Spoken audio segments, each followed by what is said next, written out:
Halo adik-adik, hari ini kita kembali belajar di rumah untuk menghindari penyebaran COVID-19. Kali ini kita belajar sains bersama Kak Herman ya. Ayo siapkan alat tulis dan bersiaplah menjawab pertanyaan.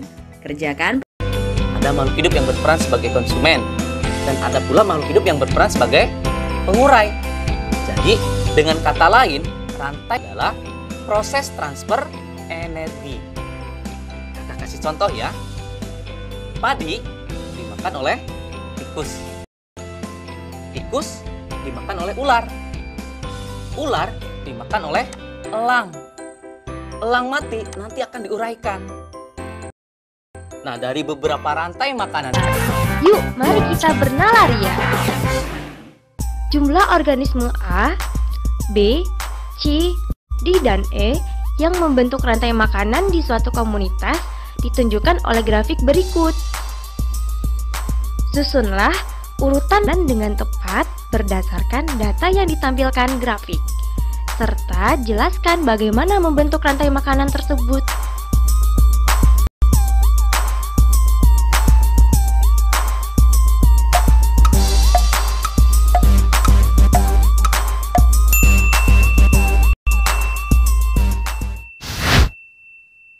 Sobat X-Science, bagaimana? Bisakah kalian menjawabnya? Mari ke pertanyaan tadi ya. Dalam keadaan seimbang, jumlah produsen tentunya harus paling banyak dibandingkan dengan yang lainnya. Dan diikuti oleh konsumen tingkat 1, konsumen tingkat 2, konsumen tingkat 3, dan seterusnya.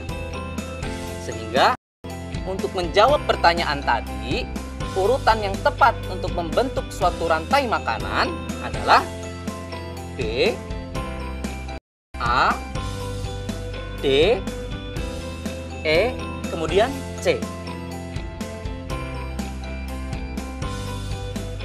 Jadi adik-adik sudah mengerti kan dengan apa yang namanya rantai makanan?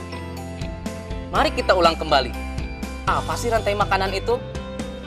Rantai makanan peristiwa transfer energi dari satu makhluk hidup ke makhluk hidup lainnya dengan urutan tertentu. Dalam rantai ada makhluk hidup yang berperan sebagai produsen, ada pula yang berperan sebagai konsumen, dan ada yang berperan sebagai pengurai. Dengan demikian, rantai makanan sangat berpengaruh terhadap tatanan susunan makhluk hidup dalam suatu ekosistem. Nah adik-adik, sekarang waktunya mencatat pertanyaan. Pertanyaannya adalah, apa pengaruh rantai makanan terhadap tatanan susunan makhluk hidup dalam suatu ekosistem? Dicatat ya, apa pengaruh rantai makanan terhadap tatanan susunan makhluk hidup dalam suatu ekosistem?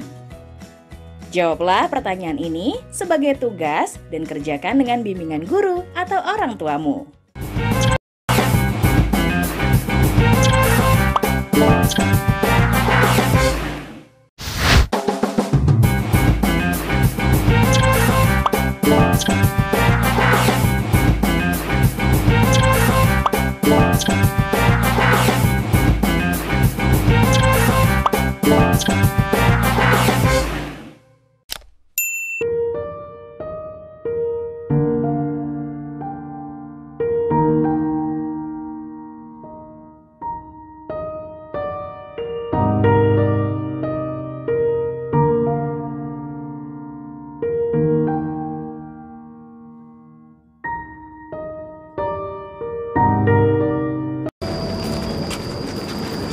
Teman-teman, kan kita dapat tugas tuh dari Bu Guru. Kita suruh nentuin konsumen sama produsen. Kira-kira yang mana ya? Kalau produsen itu makanan rusak, itu rumput. Kalau konsumen itu hewannya itu rusak. Kalau rusak itu makanannya berarti rumput. Nah, kalau rusa di hutan bisa dimakan harimau gak ya? Kayaknya bisa deh. Kayaknya bisa dah. Soalnya rusa itu kan harimau kan makannya daging.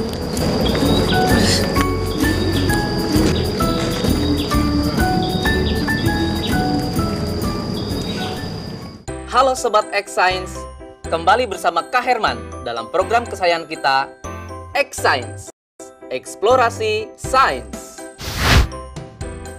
Adik-adik, kalian pasti penasaran kan bagaimana hubungan interaksi yang terjadi dalam jaring-jaring makanan? Yuk mari kita simak penjelasan berikut. Yang pertama adalah produsen. Produsen adalah makhluk hidup yang dapat makanannya sendiri dengan bantuan sinar matahari. Prosesnya dinamakan fotosintesis. Wah, indah sekali ya alam Indonesia ini. Dengan begitu banyaknya hutan yang ada di Indonesia. Yang kedua, konsumen tingkat 1. Komponen pada konsumen tingkat 1 ini diisi oleh binatang. Biasanya adalah binatang herbivor yang memakan organisme autotrof yang tropiknya rendah. Karena termasuk dalam kelas heterotrof, maka konsumen tingkat 1 ini tidak dapat membuat makanannya sendiri dan bergantung pada produsen. Contoh binatang herbivor.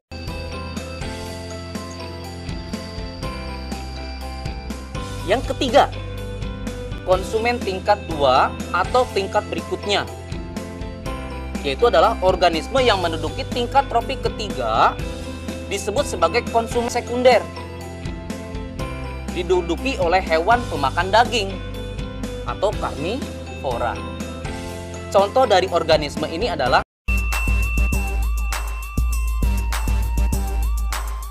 Mari kita simak penjelasannya.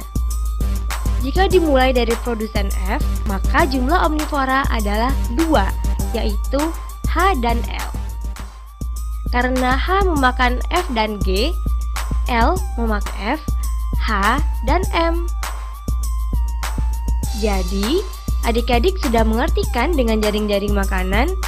Sehingga, apa perbedaan antara rantai makanan dengan jaring-jaring makanan ya?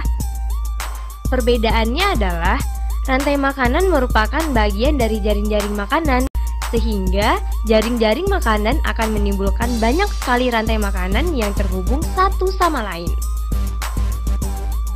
Jika skemanya digambar, jaring-jaring makanan akan berbentuk seperti jaring laba-laba.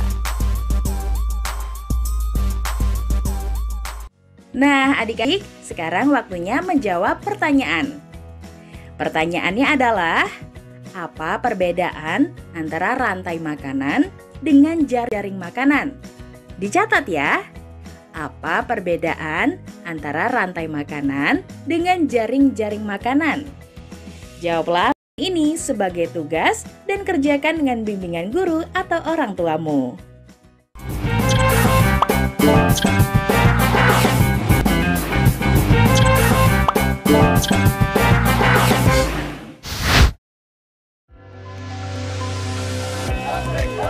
Katakan ornamen hewan dan tumbuhannya, adik-adik harus tahu dulu nih bagaimana hubungan interaksi makhluk hidup dalam.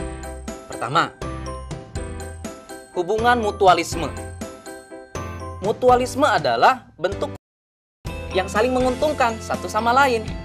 Contohnya adalah bunga dengan kupu-kupu.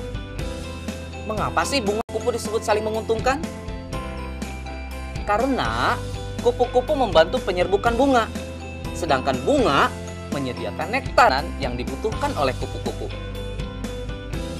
Yang kedua, parasitisme. Apa itu? Parasitisme adalah bentuk hubungan yang merugikan yang dialami oleh salah satu organisme makhluk hidup. Sedangkan apa sih contohnya? Contohnya adalah benalu dengan tumbuhan inangnya. Dapat mengganggu keberlangsungan hidup inangnya. Bahkan dapat mengakibatkan inangnya tersebut mati. Hal ini disebabkan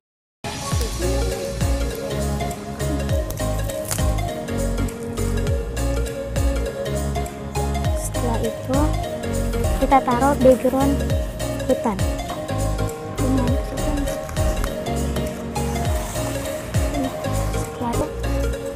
Pastikan di sana terjadi hubungan yang setimbang dalam interaksi ekosistem yang kita buat. Dan jangan lupa ditempelkan burung elang.